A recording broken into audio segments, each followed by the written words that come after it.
হয়ে যা এখনই আমার ঘর থেকে। তোর ছোট ভাই সরকারি চাকরি করে আর তুই এখনো বেকার। আর কখনো ঘরে ফিরে আসবি না। আমার ছোট ভাই সরকারি চাকরি করে বলে বাবা সব সময় তাকে মাথায় করে রাখে, কিন্তু আমি তো বাবা মাকে খুব ভালোবাসি। যত কষ্ট হোক না কেন, বাবা মায়ের সামনে একদিন আমার ছোট ভাই থেকেও সফল হয়ে দাঁড়াবো। তখন বাবা আমাকেও নিয়ে গর্ব করবে। হাল্ক, তোর বাবা খুব অসুস্থ, উনি এখন হাসপাতালে আছে, তুই তাড়াতাড়ি আয়। কি? আমি এখনই যাচ্ছি। স্যার, আমার বাবার কি হয়েছে? হাল্ক সাহেব, আপনার বাবার হার্ট নষ্ট হয়ে গেছে। উনাকে একটা হার্ট দিতে হবে, তার জন্য 20 লক্ষ টাকা লাগবে। ভাই, বাবার হার্টের জন্য 20 লক্ষ টাকা লাগবে। আমার কাছে তো এত টাকা নাই। তুই তো সরকারি চাকরি করিস, তোর কাছে তো অনেক টাকা, তুই দিয়ে দে না।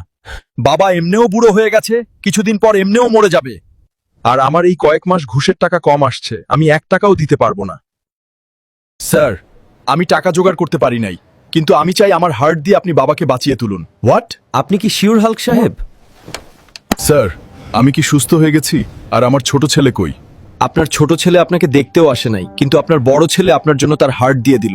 ও আমার হাল্ক রে, আমার বুকে ফিরে আয়। আমাকে তুই মাফ করে দিস বাবা, আমি না বুঝে তোকে ঘর থেকে বের করে দিয়েছি। মা, বাবা, আপনাদের আমি সফল হয়ে দেখাতে পারিনি, কিন্তু আপনাদের খুব ভালোবাসি।